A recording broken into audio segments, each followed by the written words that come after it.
Good morning. Welcome back to the Broadcast Retirement Network. I'm Jeff Snyder. This is BRN AM for Monday, May 10th, 2021.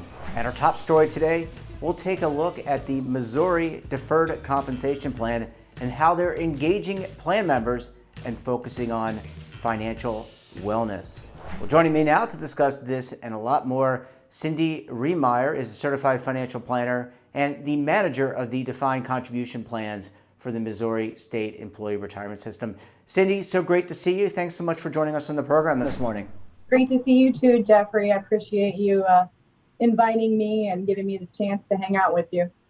Yeah, well, and we know each other from the National Association of Government Defined Contribution Administrators, or NAGDA for short. We haven't had a chance to actually see each other, so it's nice to connect virtually. Hopefully we get back to a in-person conference very soon.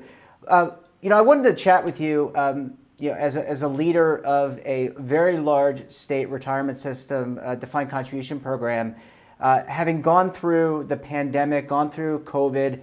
Obviously, we're still in the throes of this.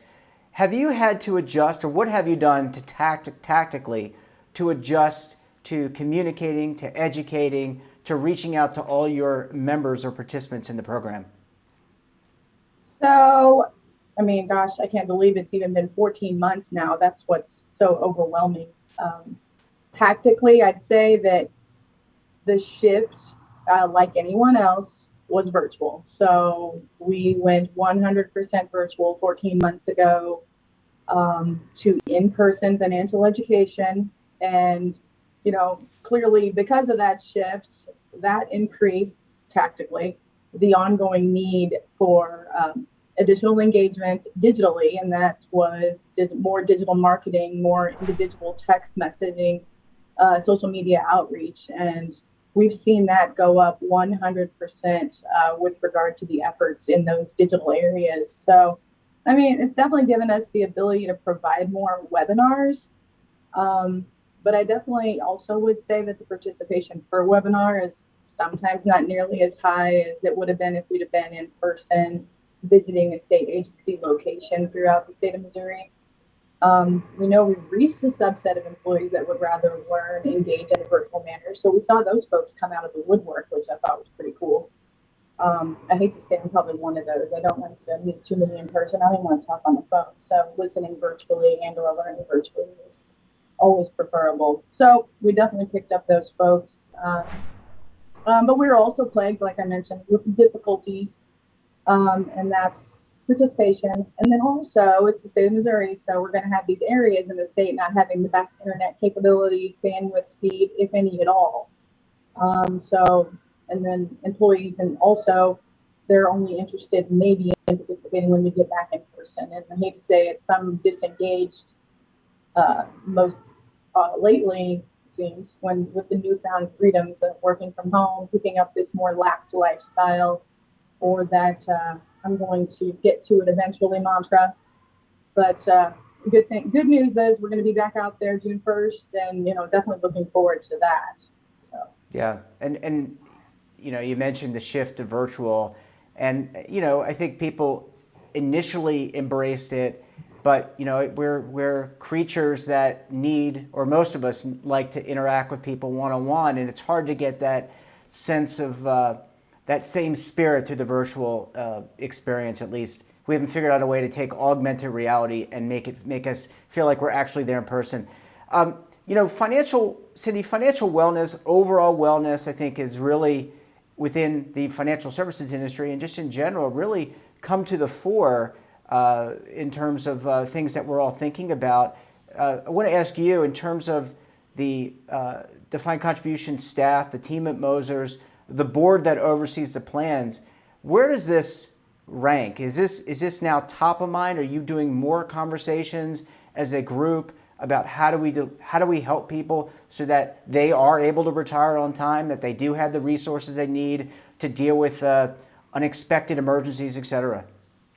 Well, always top of mind, and interestingly enough, very timely question, because doesn't it seem like every article, or I should say every periodical that comes out, various articles, it just seems like overwhelming amount of financial wellness what's going on with financial wellness, what folks are doing with financial wellness, various plans, etc. I can definitely argue that we're always focused on financial wellness at all times, but perhaps more of a full court press this past year. We continue our ongoing marketing and dissemination of our financial wellness seminars/webinars. We call it Pocket Change. So that usually gets a lot of employee interest. And then our individual consultations will always contain those facets of financial wellness, beginning with the budgeting. Budgeting is always significantly the most important thing in my mind, because you have to clearly have enough money to save and or alongside managing debt. And then, also stressing the importance of emergency savings, again, starting with budgeting, and then rolling all of this up into that eventual pie in the sky retirement planning. So we do spend a significant amount of time in individual consultations, always have, doing those calculations, projections, etc. And then we're also most recently increasing awareness via some expansion, juicing up of our financial wellness platform on our website. We continue to keep it simple, but with a few more tools. We're not, and you've heard me say this before, we're not always fans of overload. So therefore, go to the financial wellness page and then it's 100 degrees of offshoots and rabbit holes of tools and articles, etc. We like the basics of financial wellness to be prevalent and the associated tools at the employee's fingertips. Yeah.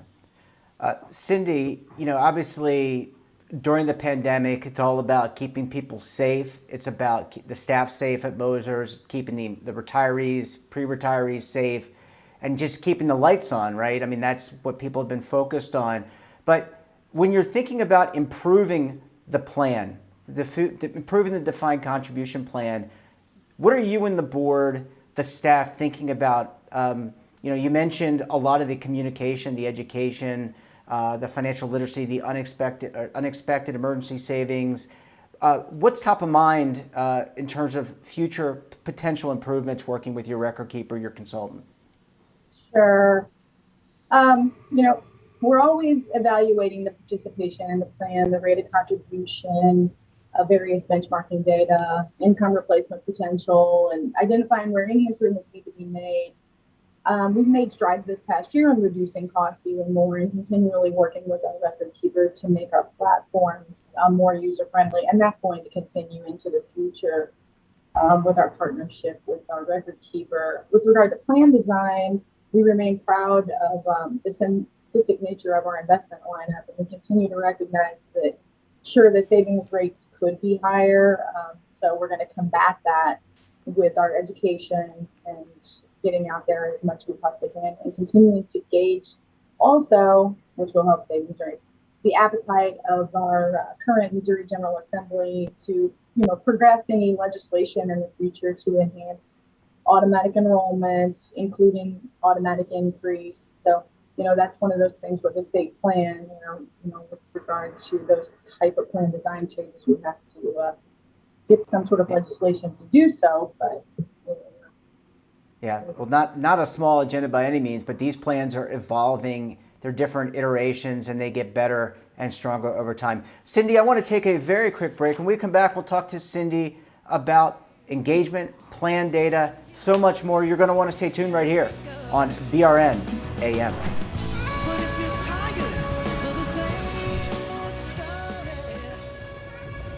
Imagine a new television network that will make you richer, healthier, and in control of your financial future.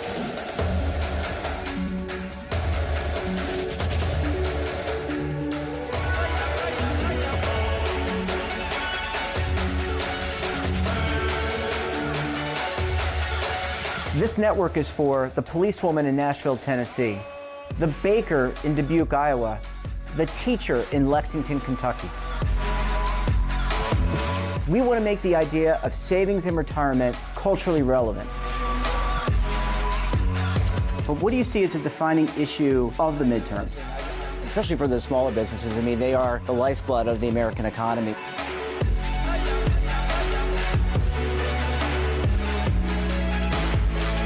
Featuring exclusive interviews, current affairs, and docuseries. 33 years old, you retired early. The philosophy is money only matters if it helps you live a life that you love. But you got to start thinking about retirement as soon as you get in. The Broadcast Retirement Network will drive very high engagement with premium partnerships. So this isn't retirement and savings for your parents or grandparents. This is for all Americans. And we're going to change the way you think about money.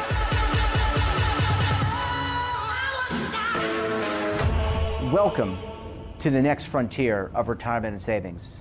This is BRN, the Broadcast Retirement Network.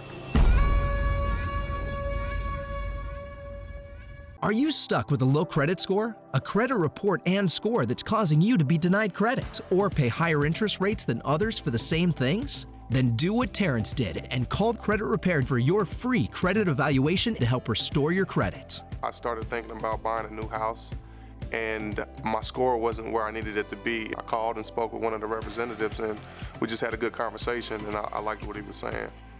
Just one call for his free credit evaluation was all it took to start back on the track to repairing his credit. I'm seeing the deletions and I'm getting the report, so I know something's being done. It does make a difference to me. All it takes is one call to get started. Credit Repair has given me a second chance to have a better credit score. Don't let a low credit score hold you back another day. Do what Terrence did and make the call for your free credit evaluation. Call 800-819-4152. That's 800-819-4152. Again, 800-819-4152. Welcome back. We're talking to Cindy Remeyer of the Missouri State Employee Retirement System. Cindy, thank you so much for staying with us this morning. Absolutely. Well, Cindy, we spent a lot of time in the first segment talking about some of the tactical adjustments that you and the team have made and some of the things that the board is thinking about from a procedural, administrative, plan design, investment perspective. Let's chat now about data. We have a lot of data. We got the record keeper data. We got the payroll data. All that's integrated now, and for a lot of plans. How important is plan data usage to you and the board when you're making these decisions about the plan? It's very important. It continues to be important during a pandemic.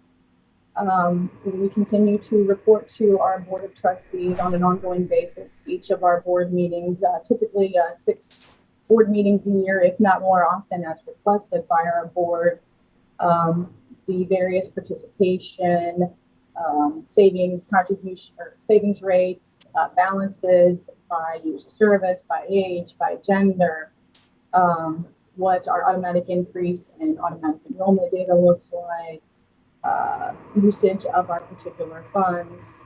And of course, we are reporting a ton of data on our engagement. And obviously that looks a little bit different this year with regard to engaging individuals in a pandemic.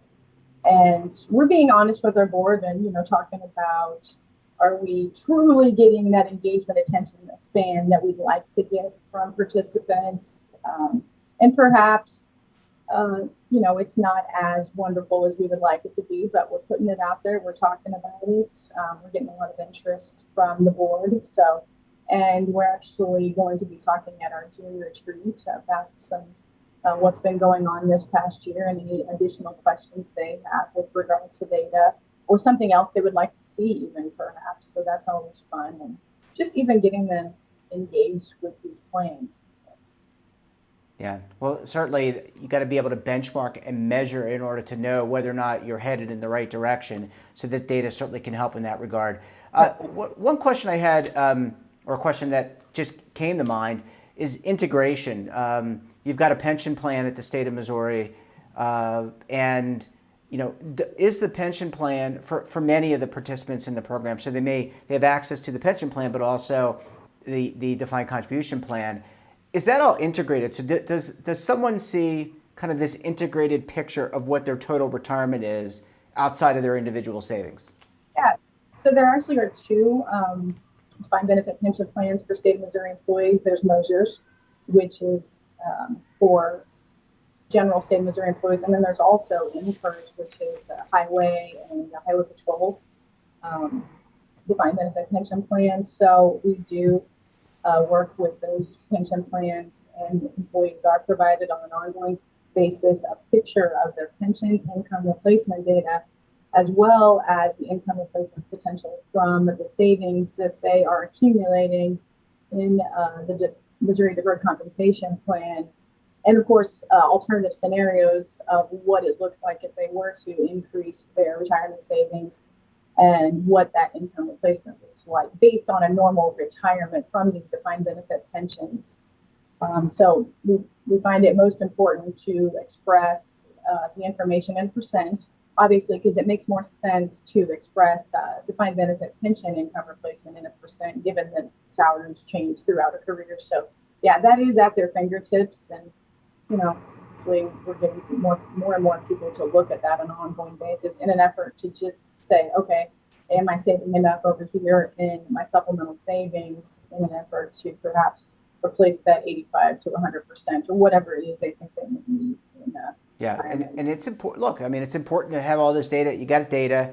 It's important to integrate it, and I think it's easier, probably easier for an individual to say, what does he or she have together cumulatively, than to go to one side or the other. And so, obviously, I think that is the path that a lot of states, not just your state, are thinking about. To that end, we just recently had guidance from the Department of Labor around cybersecurity.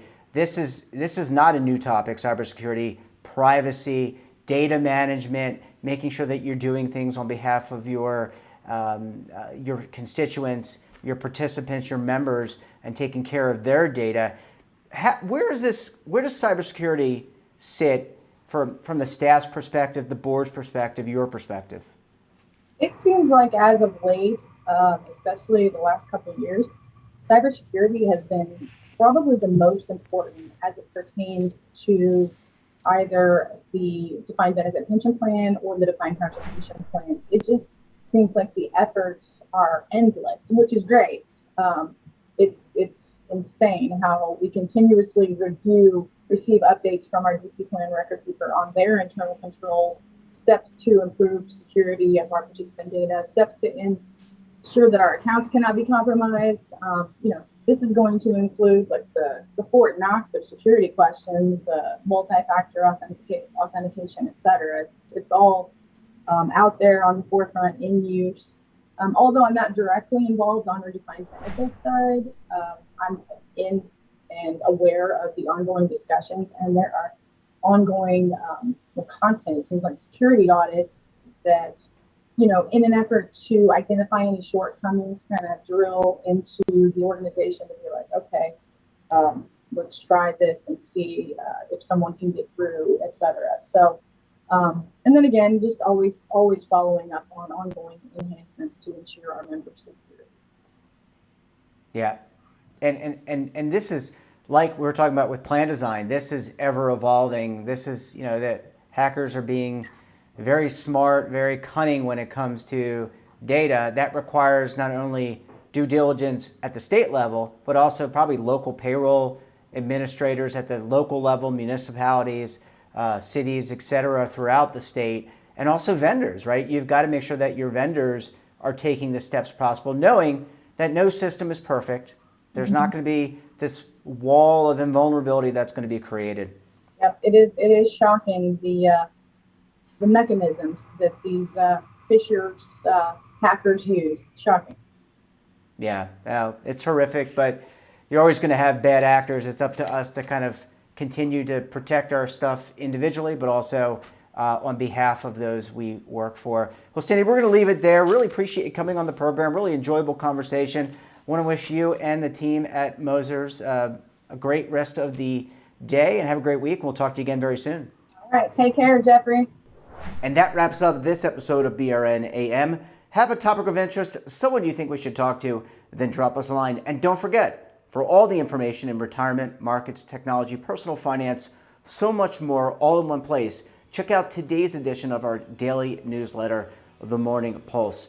We're back again tomorrow for another exciting, entertaining, and educational episode of BRN AM. Until then, I'm Jeff Snyder. Stay safe, keep on saving, and don't forget, roll with the changes.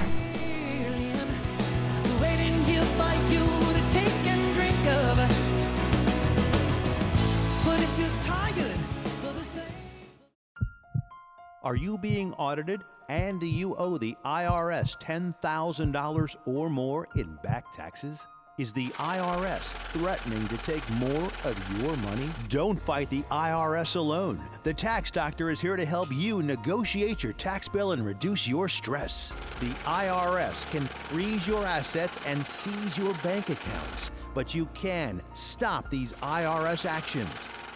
The Tax Doctor will work with you using our years of experience to represent your case to help you get the best resolution under the IRS guidelines.